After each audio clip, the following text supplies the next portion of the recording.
ಶ್ರೀ ಗುರು ಬಸವಲಿಂಗಾಯ ನಮಃ. ಎಲ್ಲರ ಅಂತರಾತ್ಮಕ್ಕೆ ಶರಣು ಶರಣಾರ್ಥಿ. ಆತ್ಮೀಯ ಬಂಧುಗಳೇ, ಕಡಕೋಳ ಗ್ರಾಮದ ಈಶ್ವರ ದೇವಸ್ಥಾನದಲ್ಲಿ ಮಹಾಶಿವರಾತ್ರಿಯ ನಿಮಿತ್ತ ಪ್ರಸಾದ ವಿನಿಯೋಗ ನಡೀತಾ ಇದೆ. ಹಾಗೆ ಅರಿವಿನ ಕುರುಹು ಇಷ್ಟಲಿಂಗ ಇದರ ಮಹತ್ವವನ್ನು ಸದ್ಭಕ್ತರಿಗೆ ತಿಳಿಸಿಕೊಡಲಾಗುತ್ತಿದೆ. ಹಾಗೆ ಆರೋಗ್ಯದ ಮಾಹಿತಿ ಕೂಡ ಸಿಗುತ್ತದೆ. ತಪ್ಪದೆ ಪೂರ್ತಿಯಾಗಿ ವಿಡಿಯೋವನ್ನು ವೀಕ್ಷಿಸಿ ಬಂಧುಗಳೇ. ಇದೇ ರೀತಿ ಮುಂದೆ ಮನೆಯಲ್ಲಿ ಮಹಾಮನೆ ಕಾರ್ಯಕ್ರಮ ಕೂಡ ಜರುಗುವುದು.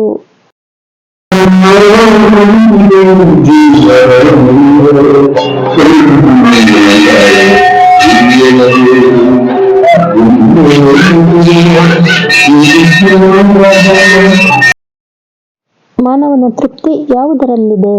ಆಶ್ರಯ, ಅನ್ನ, ಅರಿವು. ಆಶ್ರಯ ಇದೆ, ಅನ್ನ ಇದೆ. ಸ್ವಲ್ಪ ತಲೆಯಾಗ ಅರಿವಿಲ್ಲ ಅಂದ್ರೆ ನಿಮಗೆ ಸಿಗ್ತದ? ಅರಿವು ಬೇಕಲ್ಲ. ಇದು ಶಿವರಾತ್ರಿ ಅಂದ್ರೆ, ಮಹಾಶಿವರಾತ್ರಿ ಅಂದ್ರೆ, ಶಿವ ಅಂದ್ರೆ ಅದು ಒಂದು ಬೆಳಕು, ಮಹಾನ್ ಚೈತನ್ಯ ಶಕ್ತಿ. ಆ ಶಕ್ತಿಯ ಒಂದು ನಮ್ಮಲ್ಲಿ ಜಾಗೃತ ಮಾಡ್ಕೋಬೇಕು ಅಂದ್ರೆ ಅರಿವಿನ ಕುರುಹಾದ ಲಿಂಗ ಪೂಜೆಯನ್ನ ಮಾಡ್ಬೇಕು. ಅದಕ್ಕೆ ಏನಂತಾರೆ? ಶಿವಲಿಂಗ. ತಾವರ ಕಳಿವಂತೆ ಜಂಗಮ ಕಳಿವಿಲ್ಲ ಅಂತ. ಅದ ಲಿಂಗ ಯಾರಾದ್ರೂ ತೆಗೆದು ಬಿಸಾಕ್ಬಹುದು, ಹೌದಾ? ಗುಡಿ ಕೆಡಬಹುದು. ಈ ಅಂಗಡಿ ಮೇಲೆ ಲಿಂಗ ಇದ್ರೆ ಯಾರಾದ್ರೂ ತೆಗೆದು ಬಿಸಾಕಕ್ ಆಗುತ್ತಾ? ಗುಡಿ ಗುಂಡಾರಗಳನ್ನ ತಿಳ್ಕೊಂಡು ಹೋಗ್ತೀವಿ. ಆದ್ರೆ 12ನೇ ಶತಮಾನದ ಶರಣರು ಆ ಲಿಂಗವನ್ನ ಹುಡುಕೊಂಡು ಹೋಗೋದಲ್ಲ, ನಿನ್ನಲ್ಲೇ ಅರಿವು ಇದೆ, ಆ ಶಕ್ತಿ ಇದೆ, ಅದನ್ನ ಜಾಗೃತ ಮಾಡ್ಕೊಳ್ಳಿ ಅಂತ ಅಂಗದ ಮೇಲೆ ಲಿಂಗವನ್ನ ಕೊಟ್ರು. ಈ ಕೆಲವರಿಗೆ ಒಳಗ್ ಬರಕ್ ಅವಕಾಶ ಇರಲ್ಲ ನೋಡ್ರಿ, ಹೌದಾ? ಅಲ್ಲೇ ನಿಂತು ಕೈ ಮುಗ್ದು ಹೋಗ್ತಾರೆ. ಆ ಒಂದು ಕಾರಣದಿಂದ ಎಲ್ಲರಿಗೂ ಪರಮಾತ್ಮನ ಕೃಪೆ ಬೇಕಲ್ವಾ, ಆ ಶಿವನ ಕೃಪೆ ಬೇಕಲ್ವಾ? ಅದಕ್ಕೆ ಅಂಗದ ಮೇಲೆ ಲಿಂಗ ಕೊಟ್ರು.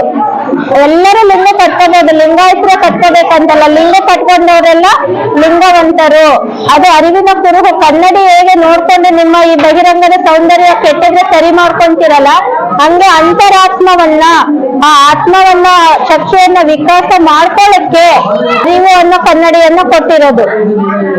ಅರಿವ ಅರಿಯಲು ಸದ್ಗುರುನಾಥ ಕುರುಹ ಕೊಟ್ಟರಲ್ಲವೇ, ಅರಿವ ಅರಿಯದೆ ಕುರುಹ ನಂಬಿರುವ ನರಗುರುಗಳನ್ನೇನೆಂದು ರಾಮನಾಥ ಅಂತ. ಅದು ಲಿಂಗ ಅಂದ್ರೆ ಅದು ಒಂದು ಪೂಜೆ ವಸ್ತು ಅಂತ ತಿಳ್ಕೊಂಡಿದಾರಷ್ಟೇ. ಅದ್ರಿಂದ ಏನ್ ಶಕ್ತಿ ನಮಗ್ ಬರುತ್ತೆ ಅನ್ನೋದು ತಿಳ್ಕೊಂಡಿಲ್ಲ ಅಲ್ವಾ?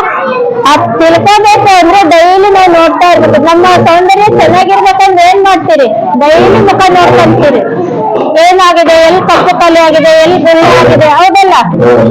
ಬನ್ನಿ ಹೆಂಗಾಗಿದೆ, ಬಿಸಿಲಿಗೆ ಹೋಗೋದು ನೋಡ್ಕೊಂತೀರಿಲ್ಲ? ಅದನ್ನ ಅರಿವನ್ನ ಅರಳಿಸಿಕೊಳ್ಳಕ್ಕೆ, ಜ್ಞಾನವನ್ನ ವಿಕಾಸ ಮಾಡ್ಕೊಳ್ಳಕ್ಕೆ ಲಿಂಗದ ಒಂದು ದೃಷ್ಟಿಯೋಗ ಮಾಡಲೇಬೇಕು. ಮುಂದಿನ ಸಂಚಿಕೆಯಲ್ಲಿ ಮುಂದುವರಿಯುವುದು. ತಪ್ಪದೆ ವೀಕ್ಷಿಸಿ ಆತ್ಮೀಯ ಬಂಧುಗಳೇ. ಮುಂದಿನ ಸಂಚಿಕೆಯಲ್ಲಿ ಭೇಟಿಯಾಗೋಣ. ಅಲ್ಲಿಯವರೆಗೂ ಶರಣು ಶರಣಾರ್ಥಿ.